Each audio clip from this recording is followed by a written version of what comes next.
வணக்கம். ஓம் நமச்சிவாய. நேற்றுக்கு என்ன பண்ணோம்னா, ராவணர் வந்து கேட்குறாரு, நீங்கள் வந்து என்னுடைய மனைவியாக மாறணும், என்னுடைய ஆசைகளுக்கெல்லாம் நீ இணங்க வேண்டும் அப்படின்னு சீதா பிராட்டி அவர் கேட்குறாரு. இவங்க என்ன சொல்கிறாங்கன்னா, இந்த லங்கை மாநகரமே அழிய போகுது உன்னால், என் தலைவனாலே ராமனிடத்திலிருந்து என்னை பிரித்து வைக்க யாராலையும் முடியாது. மரணத்திலிருந்து தப்பிக்கணும் நீ விரும்பினா என்னை ராமன் கிட்ட பக்தியோடு கொண்டு போய் ஒப்படைச்சிடு. அப்படி இல்லைன்னா நீ வந்து உன்னுடைய இலங்காபுரி ஃபுல்லாகவுமே அழிந்து விடும். அதுவும் இல்லாமல் நான் இருந்த ஆசிரமத்தில் என் கணவர் ராமனும் லக்ஷ்மணனும் இல்லாத சந்தர்ப்பம் பார்த்து திருடன் போல வந்து என்னை நீ கபடமாக நுழைந்து என்னை திருடி கொண்டு வந்திருக்கிறாய். நீ அதனால் இதுக்கு தண்டனை உனக்கு என்னன்னா, பகிரங்கமாக போரிலே அவர்களால் நீ கொல்லப்பட போகிறாய். இப்படியெல்லாம் சீதா பிராட்டி சொன்னாங்க. அதுக்கு ராவணனுக்கு அவ்வளோ ஒரு கோபம். மன்னிக்க முடியாத பேச்சை நீ பகர்கின்றாய், இந்த மாதிரி நீ மன்னிக்க முடியாத பேச்செல்லாம் பேசுகிற. உன் மீது நான் வைத்திருக்கிற அளவு கடந்த அன்பின் காரணத்தால் தான் உன் பேச்சை நான் சகித்திட்டு இருக்கேன். எவ்விதத்திலும் நான் 2 மாதம் தவணை தருகிறேன். அதற்குள்ளாக நீ என் மனைவியாக மாற வேண்டும். இல்லையே அப்படி நீ மாறலைன்னா என்னுடைய சமையல்காரர்கள் உன்னை துண்டு துண்டாக வெட்டி எனக்கு காலை உணவாக சமைத்து விடுவார்கள், ஜாகிரதைன்னு சொல்கிறார். அப்போது சீத்தை என்ன சொல்கிறாங்கன்னா, கற்பு கரசியாக ராமுடைய மனைவியோடு நீ உன்னை தவிர வேற யாரும் இந்த மாதிரி பேச முடியாது.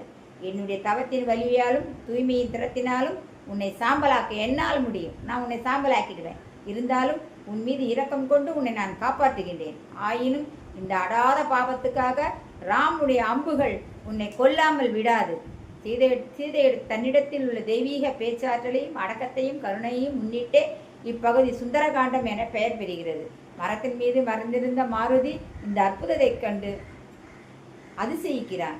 அடியுண்டு காயப்பட்ட சிங்கம் போன்ற இளங்கேசன் இப்போது சீறி எழுந்தான். அவனுடைய உதடுகள் துடிதுடித்தன. ரத்தம் சுரந்த கண்களில் செக்கச்சவேல் என மாறின. ஆயினும் அவன் தன்னை ஒருவாறு சமாளித்துக் கொண்டான்.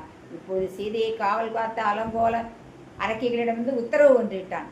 பயமுறுத்தியும் நயமாக பேசியும் அனுதாபம் காட்டியும் நிகழ இருக்கும் கேட்டதனை விளக்கியும் இவ்வாறெல்லாம் விதவிதமான உபாயங்களை கையாண்டு கொண்டு நீங்கள் எப்படியாவது அவளை மாற்ற வேண்டும். பிறகு பணிவிடை பண்ணி கொண்டிருந்த மனைவிமார்கள் புடைச்சூழ மன்னனுக்கே உரிய மாட்சியுடன் அவன் அப்பால் புறப்பட்டு போனான். ராவணன் ருத்ரன் ஆகிய 2 சொற்களும் ருத் என்னும் ஒரே அடியிலிருந்தான் உருவெடுத்தவையாகும். அழச் செய்பவன் என்பது 2 சொற்களிலும் பொருளாகும். இனி அழுகையில் 2 பாங்குகள் உள்ளன. ஒன்று உலக நடைமுறைக்குரிய அழகு, தெய்வீக நடத்திற்குரிய அழகை. அழுகை துயரத்தால் தூண்ட பெற்று 2 வித அழுகைகளும் தோற்றத்துக்கு வருகின்றன. மீண்டும் நாளை சந்திப்போம்.